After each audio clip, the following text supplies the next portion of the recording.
Hi everybody! So I've been wanting to make this video for a really long time and I wasn't really sure how to go about it or how I should do this, and I figured that I'm just gonna sit down and talk to you guys about what LARP is and how to start doing it and where the heck it comes from. So honestly, let's just get into it. Just to introduce myself, I'm Raquel Skellington. I've been LARPing for 10 years, 5 years just as a hobby and 5 years as a paid professional. I've toured around the globe and LARPed in about 8 different countries, and I really like it. So live action role playing, that is what LARP stands for, LARP.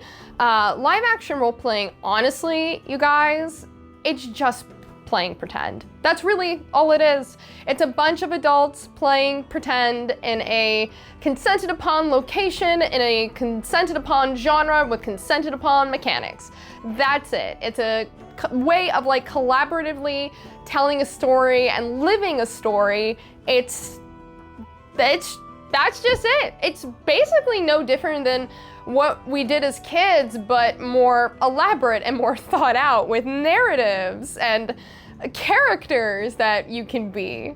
I think a lot of us are used to seeing LARP depicted in media like Grown Ups or What We Do in the Shadows, or even honestly the most recent Hawkeye series on Disney+. And usually the most common version of LARP seen in American media is American style boffer LARPing. And I'm sure you guys are super familiar with the video of the dude screaming lightning bolt while throwing packets. Lightning bolt! Lightning bolt! Lightning bolt! Lightning bolt! That is also American style boffer LARP, and you may ask, well, Raquel, what is American style boffer LARP?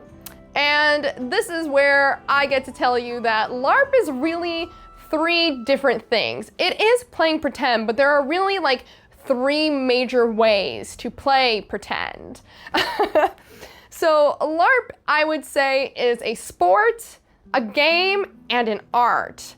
And what I'm really here to talk about is how LARP is an art today and how it's depicted as a game or as a sport, but majority of LARP really revolves around the role play aspect of LARP. Not to say there isn't like a lot of boffer opportunities out there where you guys are fighting and stuff like that, but mostly LARP is about role playing or living as a character or taking part of a certain type of narrative that everybody wants to play. That's really like the meat of what LARP is.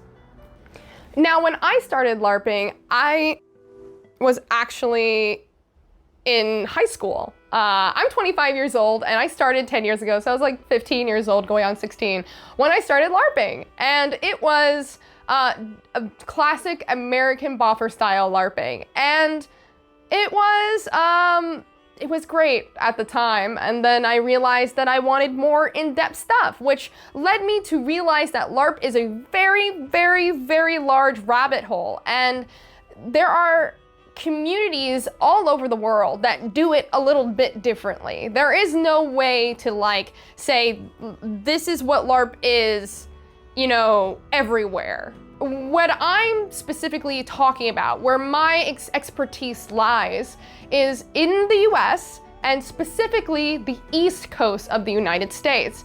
I have LARPed all over the country, and I would even say that the United States is broken up into like 4 communities, which is the East, the West, the South, and the Midwest, like Chicago, Texas, Florida, Pennsylvania, New England, and then like Seattle and California. Those would be like the big hotspot states or places for LARP in the United States. Not to say that it's not everywhere, because honestly, anyone can make a LARP. It's not like, it doesn't have to be an elaborate thing. Most people are actually introduced to LARP on college campuses, actually very much similar to how they depict it in What We Do in the Shadows. That is literally like the most common form of LARPing.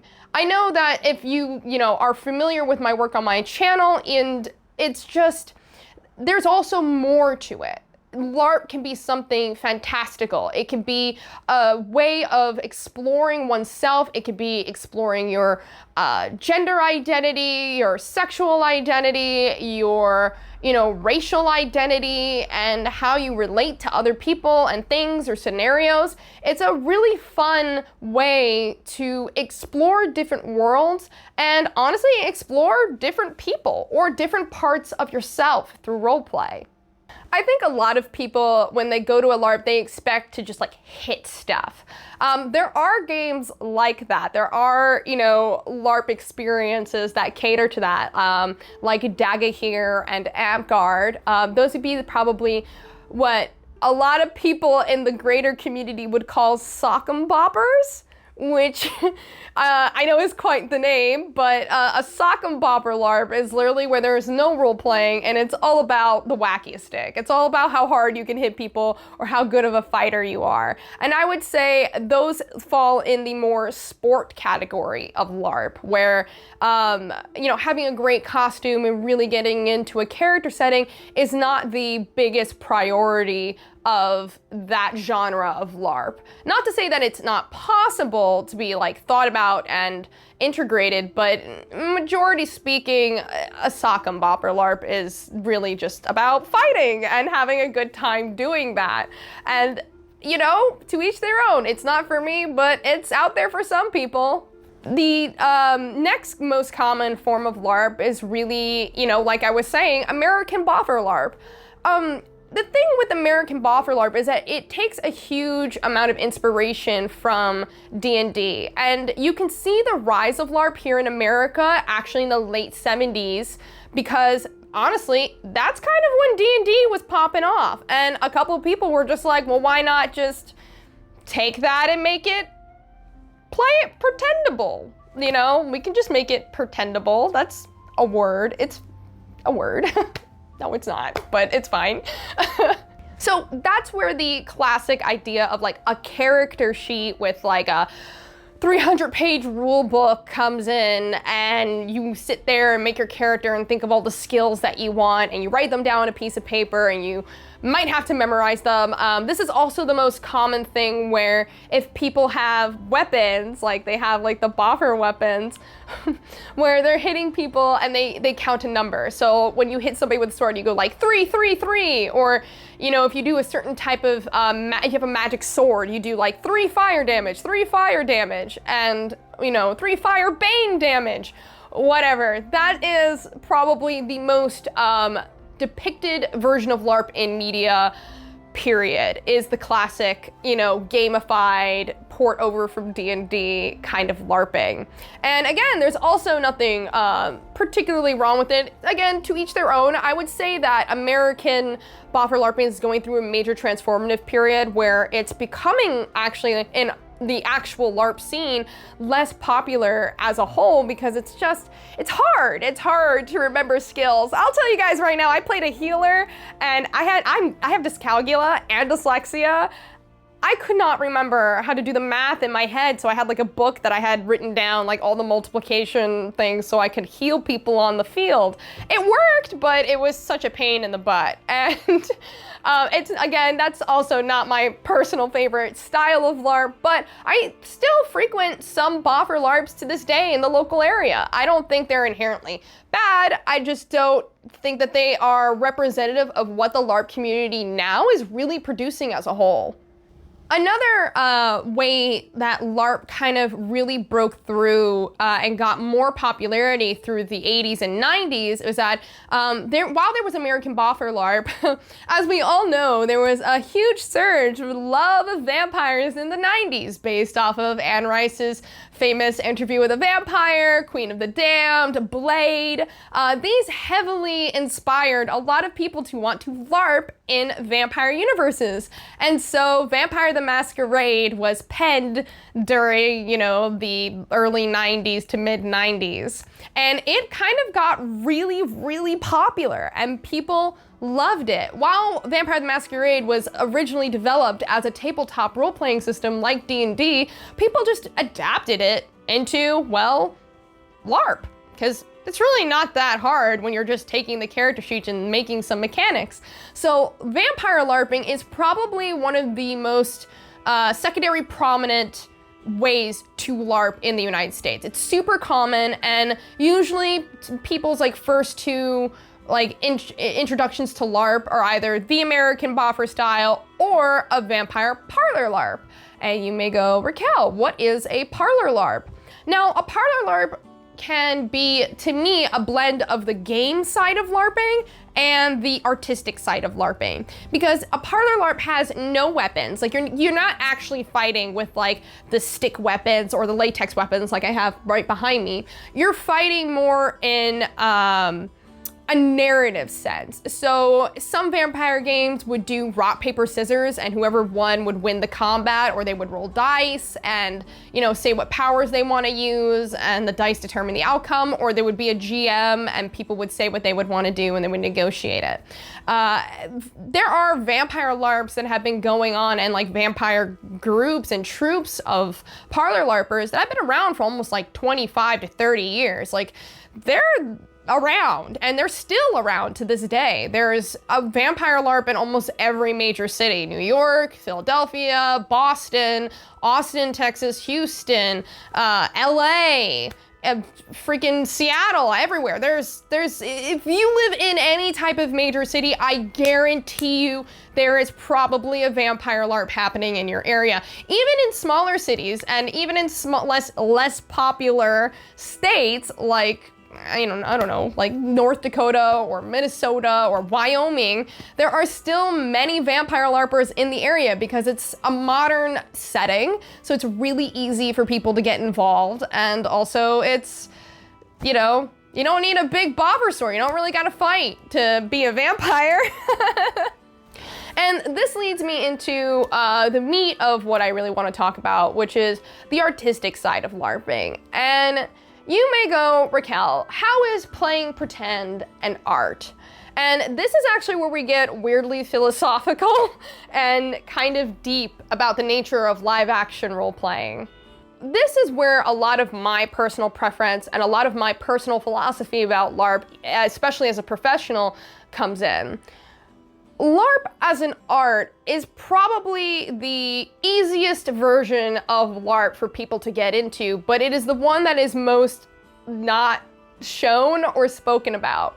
So if you have been on my channel, or if you're brand new here, I did a series on this LARP that unfortunately no longer exists, but it was called Fairweather Manor, and it was based off of Downton Abbey. And it had no swords, it had no fighting. It was purely roleplay. Actually, it was extremely narratively driven roleplay, where everybody had characters, yes, that had backgrounds or ambitions or secrets, but everything was super transparent. People told each other secrets so that they could roleplay with them and get the results that they wanted.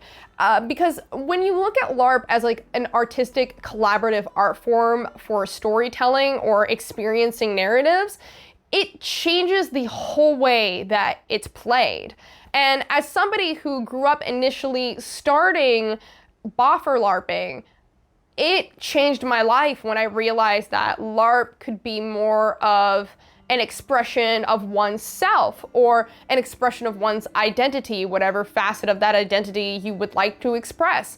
Or even just challenging yourself and trying to play somebody who's far from your own personality, or playing something super close to your personality. And all of those things are okay to explore in the more artistic narratives of LARP. A really popular style of LARP that lends itself to the more artistic form of LARPing would be traditionally considered either Emergent LARPing or Nordic style LARPing.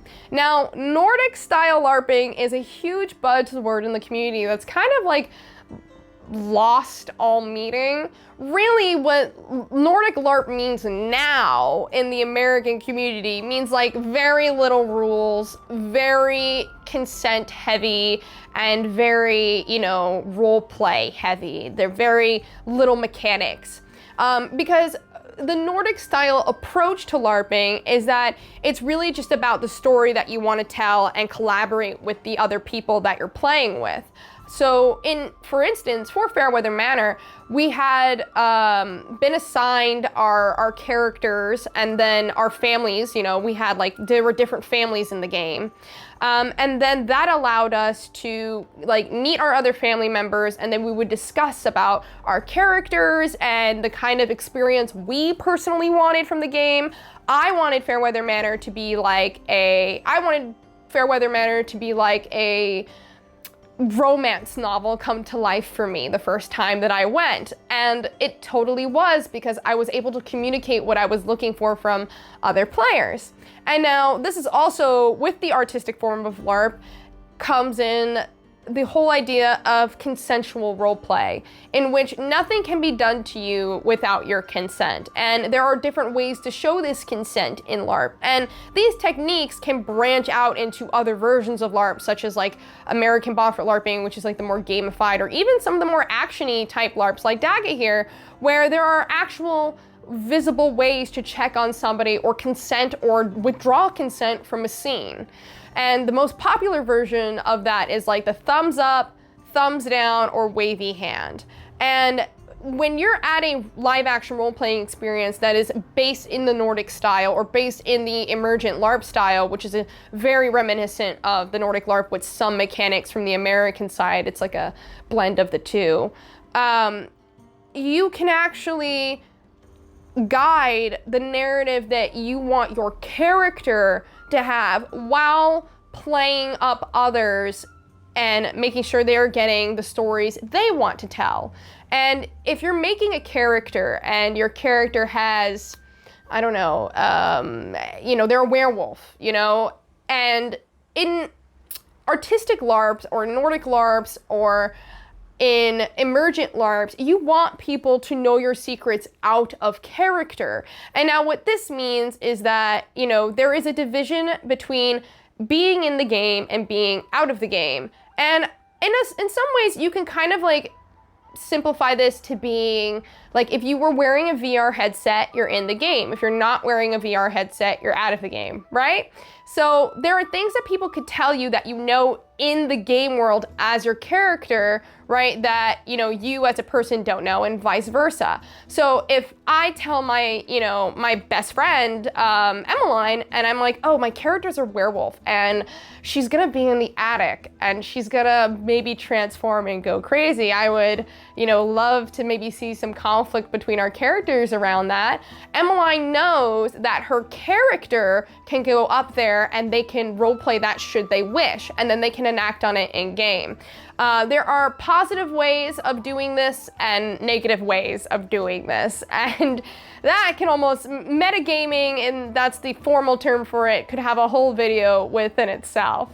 But really, if you're looking to just be fully immersed in an experience, just give yourself completely over to a really fun narrative experience. In my personal opinion, artistic LARPs and narrative-focused LARPs, or role-play-focused LARPs, Nordic-style LARPs, Emergent LARPs, whatever we want to call them, those are the ones that are going to give you that kind of experience. And in LARP, I would say there's like this magic moment. When you're doing it, and I'm gonna tell you guys right now, I can't like show you footage to convince you to LARP, because it's not going to. Because I'm not gonna lie to you guys, because we're all playing pretend and it's a very personal experience. If I were just to show you footage, it would look kind of dumb and you guys wouldn't get what was going on, and it would be really out of context. And I think that's kind of like the hardest part about like showing LARP. The best way that I have found to really tell people about LARP has been to tell the stories of my characters and what my characters have experienced, or I have personally experienced, and then kind of elaborating on that, because there's no really, like, you guys just have to do it. You've clicked on this video because you've heard of LARP, or maybe you want to LARP, and really the best way to figure out what LARP is really just to go to a local experience. Down below, I'm gonna be listing a LARP co-op site that has a couple of listed more Emergent and Nordic LARP styled games. And I'll also be in the comments for people that would like recommendations. When you are LARPing, like you create a character, right? And you know, there are good ways to do this and bad ways to do this. So if you're interested in going to a LARP and you want to make a character that's a total loner, he's a total badass lone wolf who's very serious and has no friends and wants to become the very best that nobody ever was, you will not have fun. You're not gonna have fun. You cannot play these like lone wolf characters because at its heart, no matter the style of LARP, LARP is a collaborative game space. You have to be willing to play with other people and lift them up for you to get the kind of play that you want. When creating characters, you kind of have to be mindful of like the world that you're in and that, you know, does this character thematically make sense? Like if I'm playing a Victorian horror game, but my character is a mad scientist who time travels from, I don't know, the far future into the Victorian era and then brings all these future references with him, that's not really thematic unless the game has time traveling characters that can do that. It's, you know, LARP is very much like, hey, I want to play this story. Like think of any character you've ever wanted to be. Think of a narrative that you've loved. As long as, you know, you're willing to share that spotlight and help others get the narrative that they want to play too, you're gonna have a great time. Because again, you're just playing pretend with friends. And nobody, when you were kids, liked playing pretend with other people who were selfish about doing so, you know? Like, nobody likes a selfish player. Nobody likes to play with anybody who makes it all about them and they have the spotlight. So I think that's the inherent balance of LARP. And there are, you know, like I said, pros and cons to each style. And there is no one right way to LARP because like LARP is personal. You know, there are things that will make you a bad actor, like not following rules and breaking consent boundaries and, you know, playing narratives that don't uplift others and only yourself. Like, yeah, you could still play, you know, your narrative about becoming the best knight. But that doesn't mean that while you're becoming the best knight, that you're only playing for you. And this is where, you know, it's just so personal. It's not something that you can just divorce from yourself. And I think it's important too to acknowledge, and like here's when we get into some like LARP theory. And there is LARP academia. Oh boy, but that's also another conversation. There are people who study LARP like academically and they have like written PhD thesis about it. Like this, it's a whole like studied subsect. I am not a LARP academic. I've just been doing this a long time and I really like it. But, you know, psychologically, we only have our own lived experiences. We only have our view of the world. And so, you know, yeah, you're LARPing as somebody else, but you're still only able to really perceive things as you, whoever you are. You know, like I'm Raquel, and I will see LARP narratives the way Raquel sees them and experiences them because I'm me, and you may go through the same exact LARP experience and find it completely different because you're you and that's the way you role play. You know, as long as whatever system you're in, as long as you're being a good sport, you'll have a good time.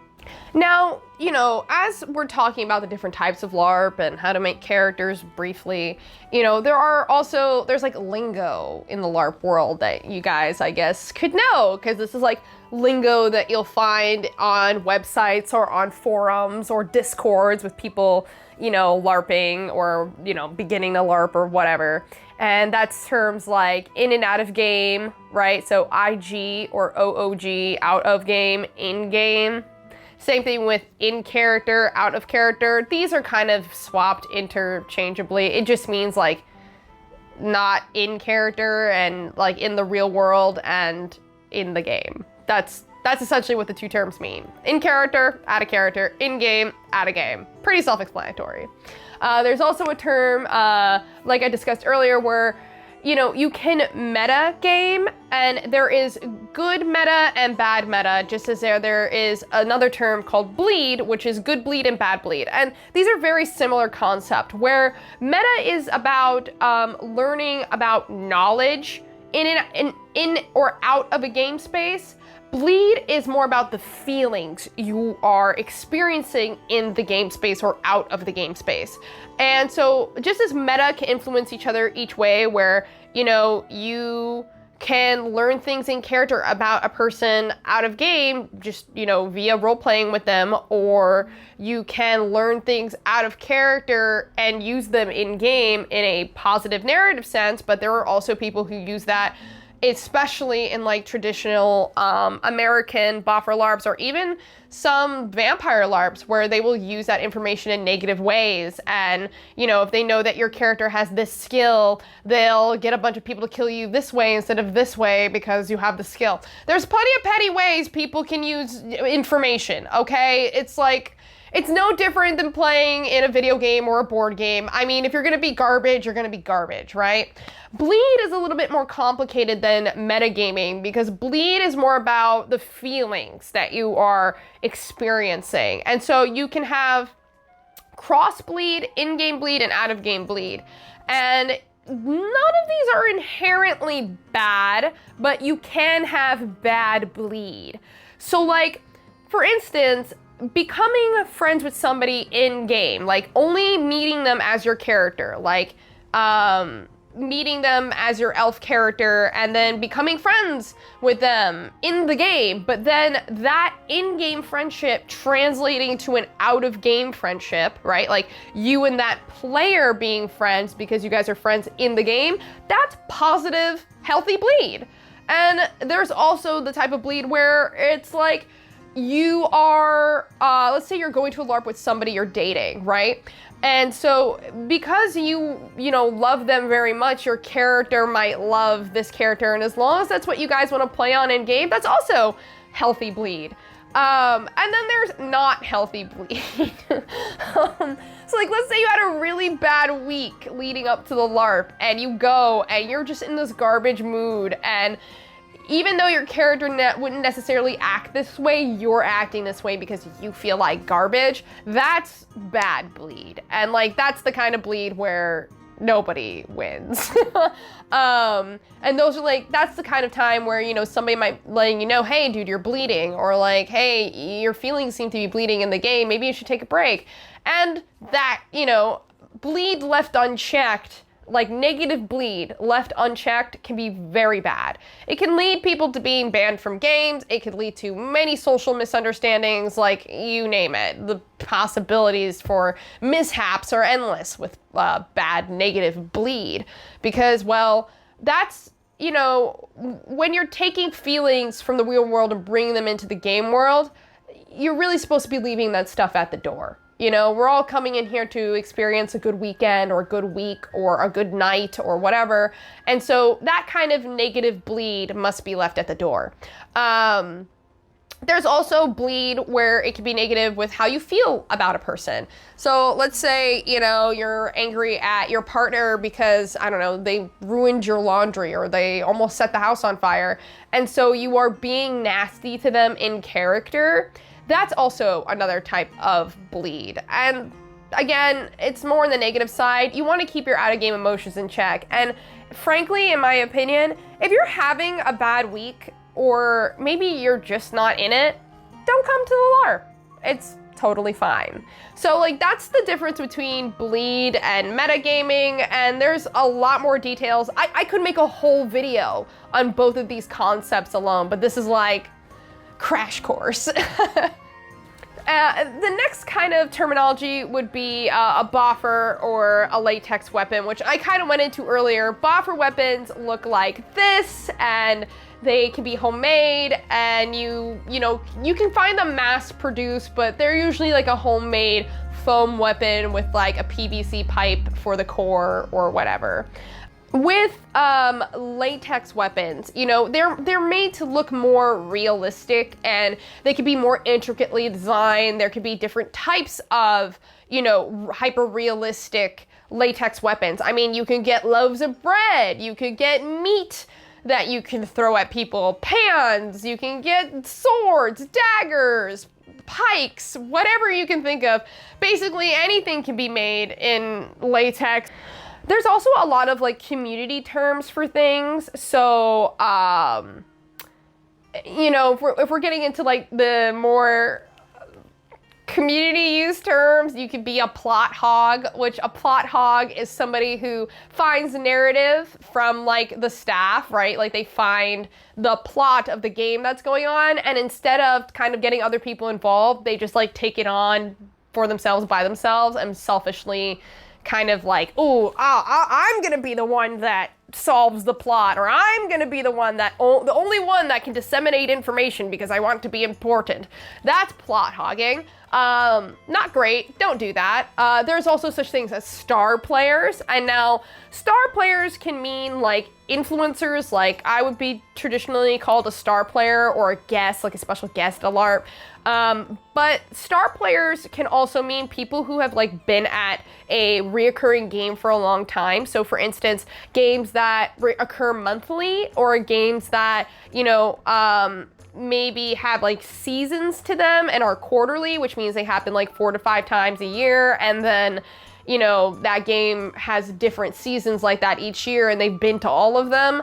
That could mean that you're like a star player, that you know the game, you've been here a long time, and because you've been around, the staff knows you, players know you, you're very recognizable, and either that can lead to people wanting to play with you, it could lead to you getting a lot of plot and story for your character and narrative for your character. And it's important that if you are a star player, that you are playing with other people. Do not become a plot hog. That is bad. Don't do that. It's happened a lot. Don't just try not to. It's not cool. Everybody likes to feel special, and don't get me wrong, when I'm talking about star players and plot hogs, like everybody has their moment to shine, right? That moment that it's about you and your character, and you're getting that moment to shine. Everybody deserves that moment. The problem becomes when it's that moment for you all the time and nobody else. That's when it becomes an issue. The term plot refers to the concept that when you're going to a game, right, there are ways of telling the narrative of the story, and there can be no narrative whatsoever, which means that like players just create characters, and it's those personalities that are role-playing with each other that is the plot. Or there could be an overarching narrative, like at the game I mentioned earlier, Damarung. Essentially, it's the end of the world. So it's 4 seasons, and right now we're ending season 2 and going into season 3. There are 4 seasons, and each year in the real world is 25 years in the game. So we are now 25 years from the first season, and there is plot that is driven through this overarching narrative. Like the world is ending and there are consequences each real year that we continue playing the game in the game world, and there is plot built off of that. And that it's still very organic because it's mostly player driven, which means it's not necessarily something written that the staff will like walk and hold everybody's hand through, but it's also like players creating plot together out of the game and bringing it into the in-game space using the overarching narrative world that is made. There's also just straight like railroading plot. Which actually Fairweather Manor is a great example of that, where Fairweather Manor was a fixed narrative, meaning that it was the wedding of two noble families, and people would get drafted on, you know, the second night, no matter what. There was nothing that we could do to stop it. Just like nobody could stop the wedding. The wedding is going to happen. So like the players who play the bride, which I did one year, and the groom, they know that like under no circumstances does the wedding like not happen. But in that, there are still more interpersonal plots that happen around these actual story beats, and you can navigate them differently. That's actually what makes Fairweather, or made Fairweather, so fascinating, is that it was the same characters and the same exact narrative every single time. But because everybody had to play different characters, the story was completely different. Even though the beats were the same, who ended up with who, or maybe if somebody died or found out this or that, that was all up to change. And that's what's really cool about plot and narrative in LARPs, is that it changes whether, you know, you're in a certain style of LARP or a certain type of narrative genre, like horror versus, you know, romance, or, you know, versus mystery, etc. So, you know, what plot will be dependent on the game you're at. Like, there's no way for me to say, like, blanket what that is per game. And also, like, you know, having a character death, you know, that could be part of plot. You could be murdered because of plot. You can want to die with something that's happening in plot. Like, with games that you have the control over when you die, or your narrative, plot is essentially whatever you make it to be. It's whatever your character interacts with. And I think that's kind of what can make describing LARP so hard, is that because there is no standardized system for playing pretend, each game is a little different. So with time and practice, and you kind of learn the different, like, styles of narrative play that LARPs have, which is really only something that you learn when you go to different LARPs. Because this is also another thing with, like, live action role playing in general. You can play one game for like 20 years and be an expert in that one game, and that's it. Or you could be the kind of LARPer that goes all around the world and plays a different game every month, or, you know, has a few reoccurring games. That's kind of the boat that I'm in, is that, like, yeah, I've been doing this for 10 years, but I haven't been doing this with just like one LARP for 10 years. I've gone to over 385 different games. Like, that's a lot. So, like, I've seen a lot of different styles of player, how different communities interact with things. And I would also say as well that, you know, a LARP's community is probably the most important thing, save for, is it the genre that you want to play? Is it the style that you want to play? If it's a style that you want to play, the next important thing is the people. Because if a community is bad, then a community is, like, bad. You know, there's nothing that you can really do to have a good time there. Unfortunately, like, the first game that, the first, like, game community that I was in, you know, I was like a literal child because I was like 15 years old.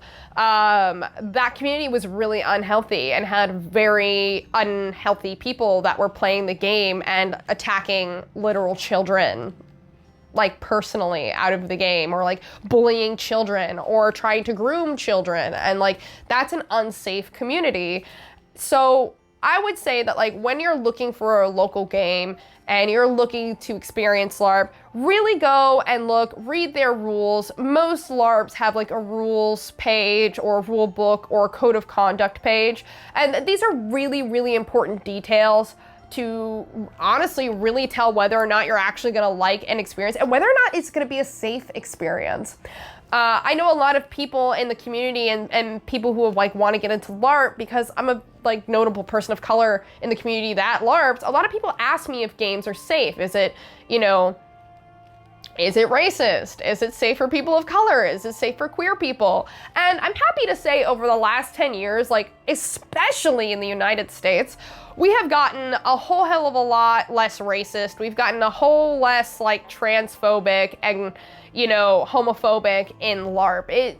I can't say that in 2010 it was, you know, a great space and an inclusive space for all. But in 2021, the community has done a lot of work. It is still predominantly a white space, which is like, I'm a major outlier. Like a young woman, a young queer woman of color that LARPed as a child in the United States is like unheard of.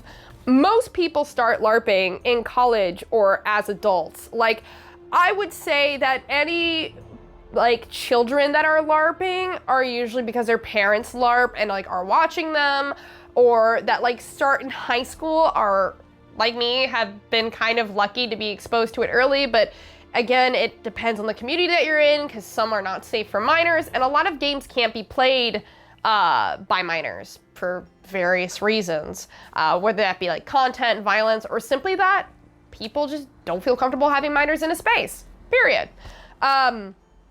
Also in LARP, there are such things as what's called a wet LARP.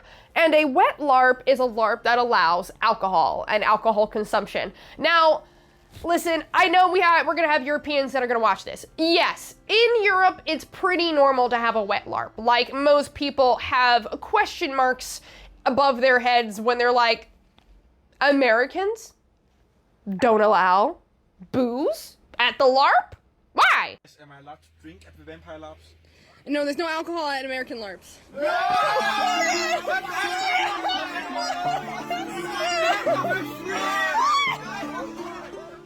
Well, most of the reason is insurance, unfortunately, and like a lot of places don't have licenses for alcohol to be sold on premises or like drank on premises, and also some venues just don't like the idea of a bunch of people in costumes getting rowdy and fighting each other with weapons and also being drunk while doing it. But there are some LARPs here in the United States which are wet LARPs, or there are experiences that maybe like, even if a game normally isn't a wet LARP, maybe they have like one event a year that is wet, or whatever. And, you know, my big thing about that is that like, I've been to wet LARP, I've drank while LARPing, it's fine, don't get drunk, just, you know, have a good buzz at best going on.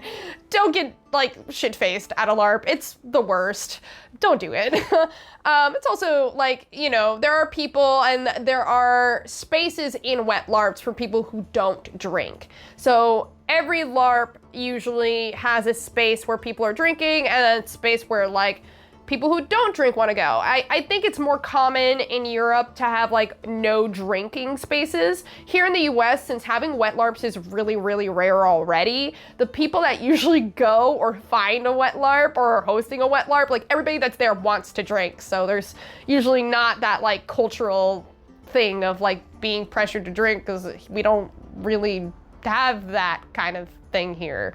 Also, I guess we'll get into sex at LARPs. Oh boy, yes, oh yes. Okay, I think, first off, I think there's this huge misconceptions that like LARPers are very nerdy and don't get it. Okay, guys, we have a massive problem in the LARP community where everybody is having sex with each other, whether it be monogamous or polyamory. Like, everybody likes to bone each other at LARP. I mean, hell, I met my own boyfriend while LARPing. Trust me, unfortunately, the depiction in What We Do with the Shadows with like LARPers being virgins is really not a thing. And I've managed to find a group with an extremely high ratio of virgins. So, LARPing, as you probably know, stands for live action role playing. Like, at all. And if I'm honest with you, LARP can be pretty sexy. And I mean, there are even LARPs that allow like sexual contact or sexual themes. And that's okay, as long as everybody's, of course, of legal age or everybody's consenting and it's obvious in the rules what's what. Yeah, there are even legitimate sex LARPs. Yeah, there are. Most of them tend to be what's invite only, or they're in Europe. But yeah, there are LARPs that actually like people have sex at them. And there's a lot of LARPs where like sex happens after the LARP or like during the LARP, and the game provides condoms. Like, it's LARP is a very sex positive space. And here in the United States, we are kind of in this transition period where we've had this very puritanical era of like, no sexy at game, no sexy games. We don't like sexy games, or sexy games with kinky or dubious content. Honestly, as long as everybody is down with it, I personally couldn't care less. And it's the same thing when like talking about romance. Like, there are plenty of games where people like play romances, where they play husband and wife, but like aren't married out of game. There are people who, have these intense, passionate romances as their characters, but never talk outside of the game. And then there are people who like date in real life and date in games, and that's how they do their romance, and that's how they like to explore the nature of their relationship. Like, whatever. Really, at the end of the day, it comes down to like, if you're not comfortable with it, either don't go, or you can avoid it, or not play on it. It really depends on the LARP. Unfortunately, like, again, there's no standard to any of this.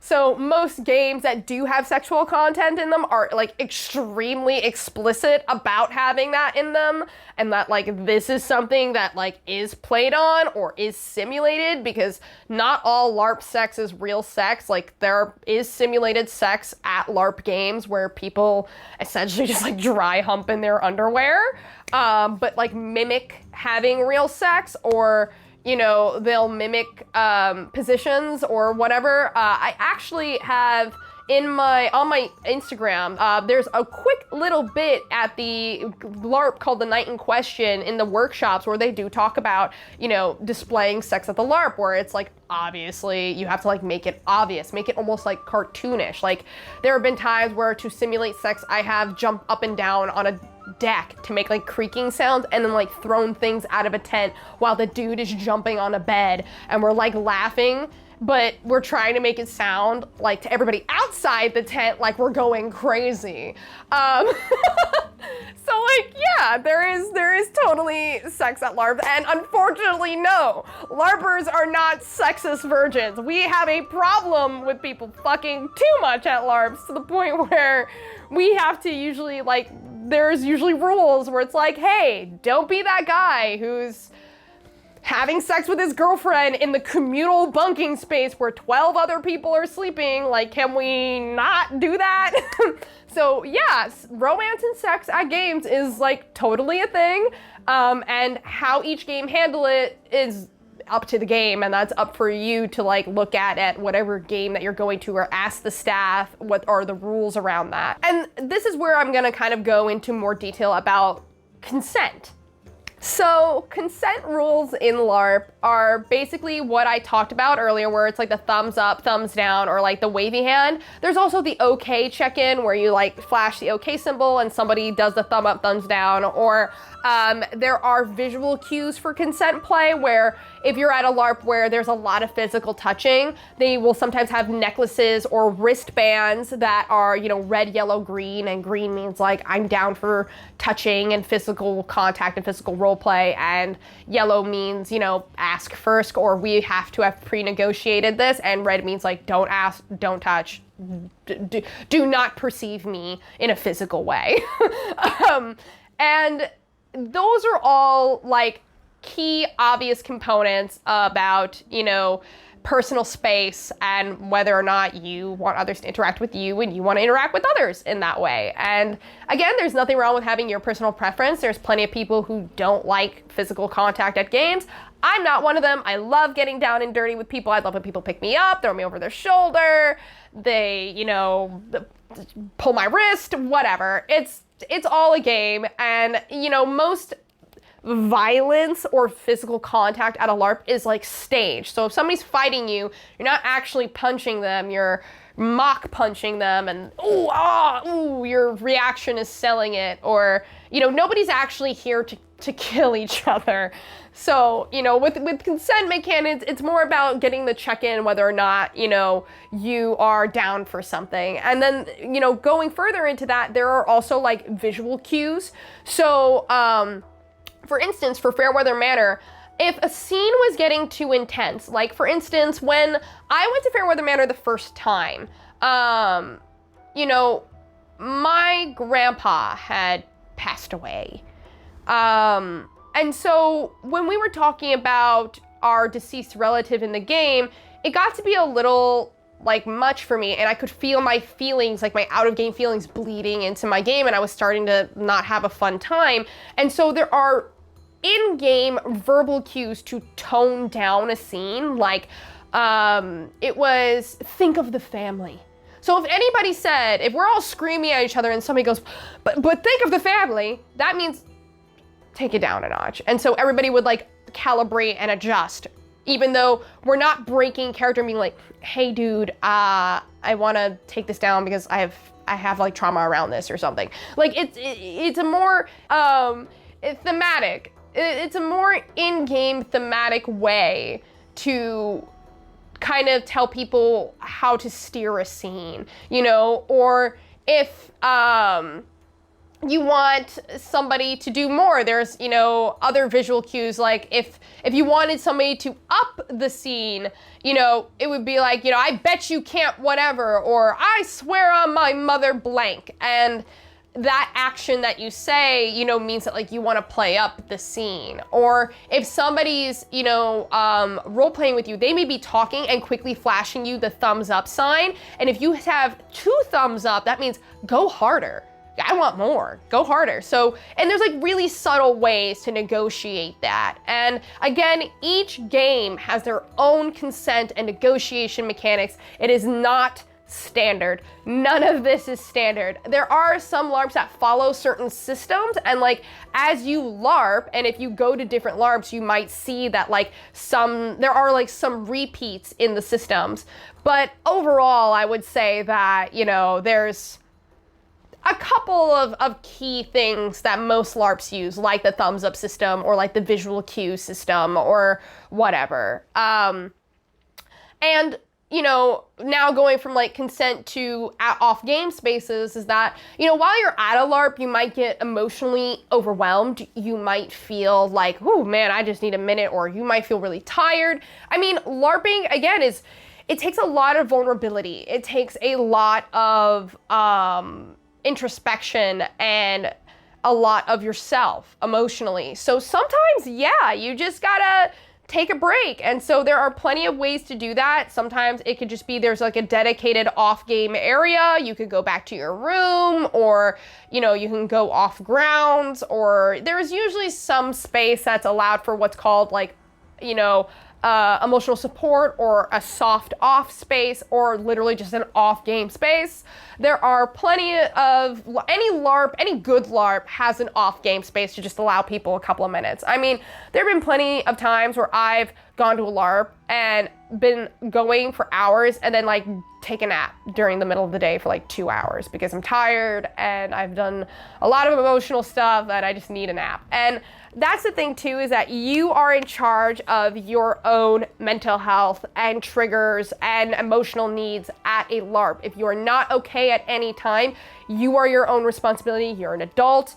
Take and remove yourself from the space, do whatever you need to do, contact staff, contact a friend, leave the game, whatever you gotta do. But you are in charge of your emotions. You're in charge of your triggers. You know, there are some games that have themes and they'll tell you, hey, you know, if these things trigger you, you might be able to avoid them, but there is a chance you might not be able to avoid them. If you're not able to avoid them and it's bothering you, you know, use the, you know, out of game symbols or hand signals or whatever to bow out of a scene. And that means that you're like leaving the area, you're leaving the scene. Nobody can talk to you about it in or off game or get mad or retaliate. It just means that like, hey, for whatever reason, I can't be here right now and I need to leave. And that's okay. do that. Don't stay and push yourself. My God, please do not do that. Don't do that. It's not cool. You won't get kudos. You're not going to be pushing yourself. If you're pushing yourself in a way where you might be emotionally harming yourself or others around you due to that, you're not playing right. Remove yourself. Remember, collaborative space, you know, don't inflict any emotional trauma on anybody else, please.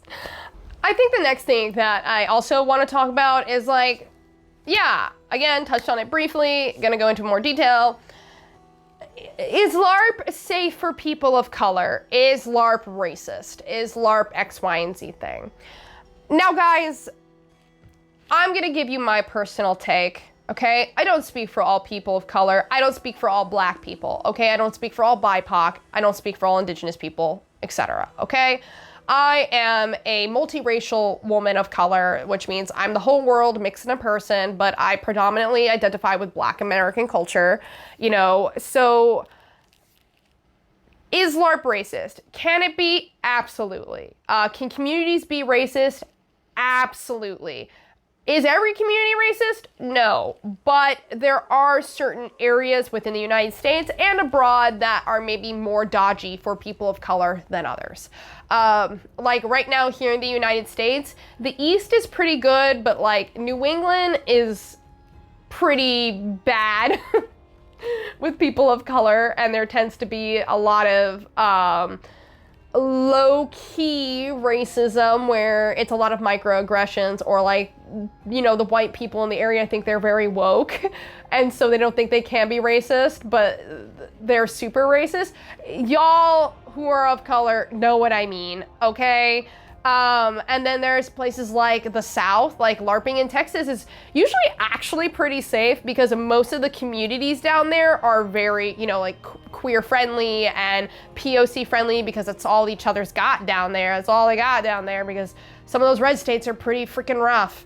And so, you know, yeah, you might be going into an area where there are a lot of racists around, but the community you might be playing in, it might be super safe. And again, that's more about like what I went into earlier about judging a community if a LARP doesn't have a good community, this, that, and the other. You know, another good way to tell is that like if the LARP is a fantasy game and they have, you know, they're using the Romani slur to describe the nomadic Romani people, that would be, it's the G word. You know, that would probably mean that they're probably a little racist, pretty dodgy. If goblins are, you know, hungry little thieves and they hoard money and control the banks, that tends to be super anti-Semitic roots. If dark elves are actually painted black, that is also racist. I don't really care about the Europeans in the comments that are going to argue otherwise. It totally is, and they know it is in Europe too, and that's why a lot of LARPs are phasing it out. Same thing with black orcs. You know, like there is racism in the community. I'm not gonna sit here and lie to you. But is it as bad as it used to be? Absolutely not. Does it still need work? Absolutely. But I would say now more than ever, LARP is very POC friendly. In fact, we want more people of color to LARP. I know that, you know, as a person of color, yeah, it's really tough when people are like, oh, you're doing that white people stuff. LARP is not a white people thing. It's not a nerd thing. It is literally pretend. Anybody can do it. And honestly, a lot of people have without realizing it. Like, there are a lot of LARP adjacent things that people do and don't realize it. You know, so like, yeah, just as in gaming and any other community, there are racists and bad people and bad games and bad communities, but there are also the good ones. I hope that anybody who watches this video and you hear me, that I hope you're able to find a community that is safe for you, and I am hoping that, you know, you get to explore LARP in a safe manner for yourself, whether that be because you are of color or you're trans or gay, whatever. You know, I hope anybody of a marginalized identity is able to find a good community. It's getting easier and LARPing is getting more popular. So, you know, the inclusion of people is literally at the forefront of the greater community consciousness right now. So if there's any time that's ever been safe for LARPing, especially in the United States, it's right now. Can't speak for everywhere overseas because there's some places I've gone that are not great, but here in the United States we are getting better, and I highly recommend that anybody of color go LARP. It's fine, you'll be okay most of the time. So I'm gonna kind of like close this up with some just general tips about LARPing. I kind of gave some, you know, character creation tips and whatnot. Again, my biggest tip to you for going to a LARP and creating a character in the world is really think about the game. Think about the game. It's not just about you. Think about what part you want to play in the game and how that character can interact with other people. I think the most rookie mistake is making a character that's like you want to play and it's like your dream thing, but it ends up not really jiving well with the world because you haven't really thought about how it fits thematically or how it fits in the community. And so that's my biggest thing. Reach out, talk to other people, make character connections within whatever group that you're in, whether it be a Facebook group, a Discord group, Twitter, whatever. Figure it out, talk to people, do research. I'm not saying that you have to read every page of lore for every LARP. I don't. I'll straight up admit it, I don't. But, you know, you can make a character off of a concept because nobody is going to read your 25-page backstory. And I know, for those of you who maybe have LARPed or have played D&D, I know what it's like to write a backstory and you love it and it's so detailed, okay? You want people to like ask you questions and know about it? Okay, no, that's not how it works.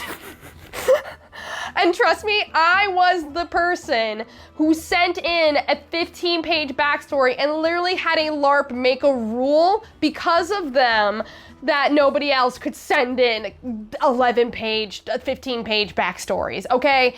I've also done it. Nobody cares.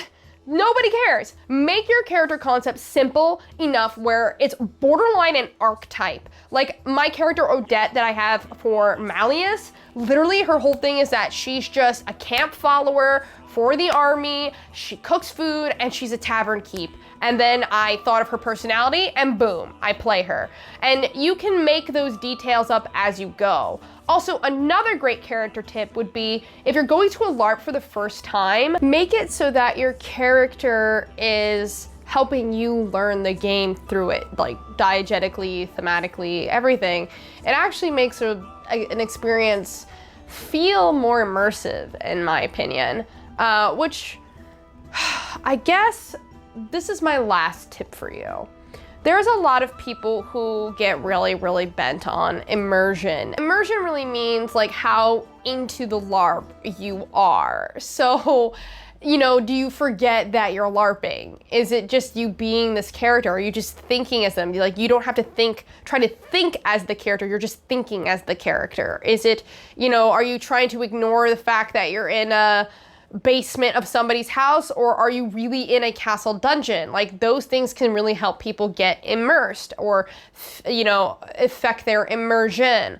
My biggest thing to you all is that it's pretend, okay? You know, some games are very what you see is what you get. Some games require a little bit more imagination. You know, LARP is very much what you give to it, and it's really about what's called the buy-in. If you're not buying into it, others aren't gonna buy into it. Don't be the guy that comes to a LARP and is too cool to be at the LARP. Don't come. You're an asshole. Nobody likes you. Like, be willing to play ball. Be willing to feel silly, or if it's something that you wouldn't do, or if you're just like, oh my God, this dude's coming up to me and he's pretending to be a gnome and I can't take this seriously. You know, it can be a little hard at first, but that is what pretend is. You are going into this to play pretend. Just let go. Go do it. And honestly, most of the people that LARP are also like super introverted or tend to be neurodivergent or queer or marginalized. Like, LARP is very personal. And so like immersion is personal. Sometimes I've been very immersed at a game, but it's still been really obvious that we're like in a park or, you know, at like a scouts, like a Boy Scout or a Girl Scout campground. But because they decorated the setting or people are just selling it that they're in this universe, like I'm immersed, but that's me. You know, some people only like to play games where they're like LARPing in castles, like at Fairweather Manor, or even, you know, The Night in Question, where it's really at like some rave in the middle of nowhere. Like, you know, there are different ways to feel immersed, but really immersion is just about buying into it. If you're buying into it, others are buying into it. And the harder you buy in, the harder others around you buy in. It's very much a ripple effect. So, you know, my closing tips to you guys to be the best player you can be: go into LARP being willing to work with others, being willing to communicate, being willing to accept responsibility for yourself, but also be willing to have a good time. Get silly with it. Have fun. Let go. Be somebody else or be a different part of you. Whatever you want to be. The sky is the limit. Just go play. There's nothing here that I can say that will convince you. If you want to go LARP, go LARP. Because believe me, I have completely changed as a person and, you know, my life. I mean, this is my career now. And I literally just did it just to play the game, just to play pretend. If you're there to have a good time and play pretend with other people who want to play pretend, you'll have a great time. All right? I think I'm gonna wrap this up. I hope I've done my best. I'm sorry if my thoughts were a little scattered, but you know, I've been really hesitant about making this video because I've always wanted to say the right things or put my best foot forward for the community. And honestly, I really stand by everything that I say right now. All right? Trust yourself. Trust your gut when you go LARPing. If you like something, stick with it. If you don't, maybe it's not the right fit for you.